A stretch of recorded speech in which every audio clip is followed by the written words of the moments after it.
அனைவருக்கும் வணக்கம். இந்த வீடியோவில் நம்ம என்ன பார்க்க போகிறோம் அப்படின்னா 3 years அஃப்லேட்டட் கோர்ஸ் தென் ஹானர்ஸ் கோர்ஸ் அப்ளிகேஷன் வந்து ஓப்பன் ஆகிடுச்சு. 10ஆம் தேதி வரையும் ஓப்பனில் இருக்கும் அப்படின்றது தெரியும். பட் காலேஜ் ஜாயின் பண்ணுற வரையும் என்ன ப்ரொசீஜர் அப்படின்றது நிறைய பேருக்கு டவுட்டாகவே இருக்குது. ஸோ இந்த வீடியோவில் அப்ளிகேஷன் டு காலேஜ் ஜாயினிங் என்னென்ன ப்ரொசீஜர், எது எப்படி நடக்கும், எந்தெந்த டைமில் நடக்கும் அப்படின்றத டீட்டெயிலாக பார்க்க போகிறோம். ஸோ வீடியோ ஃபுல்லாகவே வாய்ஸ் ஓவரில் மட்டும்தான் இருக்கும். ஸோ வீடியோவை ஸ்கிப் பண்ணாமல் பாருங்கள், கன்ஃபார்ம் உங்களுக்கு புரியும். ஸோ வீடியோக்குள்ளே போயிடலாம். ஸ்டார்டிங் அப்ளிகேஷனை பொறுத்த வரையும் என்ன ஸ்டேஜ் அப்படின்னா 10ஆம் தேதி வரையும் இந்த அப்ளிகேஷன் ஓப்பனில் இருக்கும் அப்படின்னு சொல்லிட்டு யூனிவர்சிட்டி சைட்லேருந்து அஃபிஷியலாக அனௌன்ஸ் பண்ணியிருக்காங்க. பட் நிறைய யூனிவர்சிட்டியில் இன்னும் ரிசல்ட்ஸ் வரலை. அதால் வந்து அப்ளிகேஷனை வந்து எக்ஸ்டெண்ட் பண்ணுறதுக்கான வாய்ப்புகள் இருக்குது. ஸோ யாருமே பயப்பட வேணாம். 10ஆம் தேதின்றதே அப்ளிகேஷன் எக்ஸ்டெண்ட் பண்ணாங்க அப்படின்னா 20ஆம் தேதி வரையும் அப்ளிகேஷன் எக்ஸ்டெண்ட் பண்ணுவாங்க. அதுக்கான வாய்ப்புகள் அதிகமாகவே இருக்குது. ஓகே ப்ரோ, அப்ளிகேஷன் எக்ஸ்டெண்ட் பண்ணிட்டாங்க. அப்ளிகேஷன் க்ளோஸ் ஆனதுக்கப்புறம் நெக்ஸ்ட் என்ன ஸ்டேஜ் நடக்கும் அப்படின்னு சொல்லிட்டு கேட்டிங்கன்னா ஒரு 2 or 3 days வந்து பார்த்தீங்கன்னா உங்கள் அப்ளிகேஷன் எடிட்டிங் ஆப்ஷன் கொடுப்பாங்க. ரீசன் ஏன் அப்படின்னா நீங்கள் அப்ளை பண்ணும்போது உங்களோட ஓவரால் பர்சன்டேஜ் தப்பாக போட்டுருக்கலாம், தென் டாக்குமெண்ட்ஸ் ஏதாவது தப்பாக சப்மிட் பண்ணியிருக்கலாம், இல்லை நிறைய பேருக்கு ப்ரொவிஷனல் தென் கன்சால்டேட் மார்க் ஷீட் வரல, அதால் வந்து நீங்கள் லெட்டர் எழுதி கூட அப்லோட் பண்ணியிருக்கலாம்.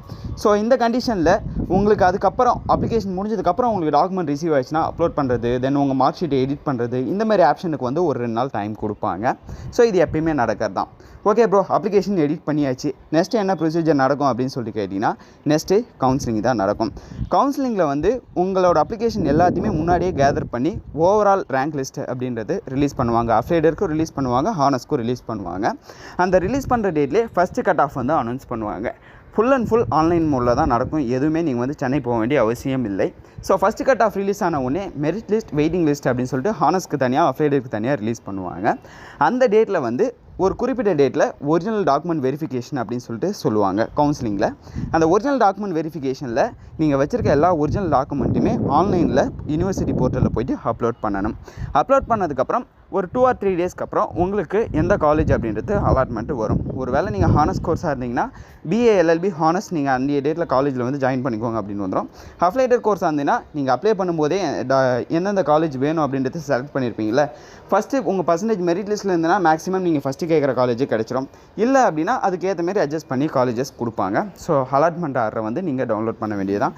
டவுன்லோட் பண்ணிவிட்டு என்றைக்கு காலேஜ் ஜாயின் பண்ணணும் அப்படின்னு சொல்கிறாங்களோ அந்த டேட்டில் போய்ட்டு நீங்கள் காலேஜில் ஜாயின் பண்ணிக்க வேண்டியது தான். ஸோ பெரிய ப்ராசஸ் ஒன்றும் கிடையாது. ஃபஸ்ட்டு அப்ளிகேஷன், தென் கவுன்சிலிங் முடிஞ்சதுக்கப்புறம் காலேஜ் ஜாயினிங். கவுன்சிலிங்கை பொறுத்த வரையும் உங்கள் டாக்குமெண்ட்டை வெரிஃபை பண்ண போகிறீங்க.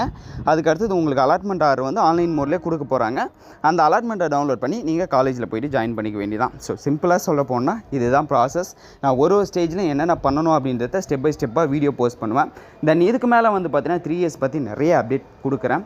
இது இல்லாமல் இப்போ அப்ளை பண்ணுறதுல வந்து நிறைய பேருக்கு நிறைய விதமான டவுட்ஸ் இருக்குது. ஸோ அந்த டவுட்ஸ் எல்லாத்தையும் கீழே கமெண்ட் செக்ஷனில் கமெண்ட் பண்ணுங்கள். நான் ஒரு வீடியோவாக உங்களுக்கு மேக் பண்ணி போஸ்ட் பண்ணி விடுறேன். ஸோ இந்த ஒரு சின்ன இன்ஃபர்மேஷன் தான் அந்த ஒரு வீடியோவே மேக் பண்ணேன். வீடியோ யூஸ்ஃபுல்லாக இருந்திருக்குன்னு நினைக்கிறேன். வேறு ஏதாவது டவுட் இருந்தால் கீழே கமெண்ட் செக்ஷனில் கமெண்ட் பண்ணுங்கள். தேங்க்யூ காய்ஸ், பாய்.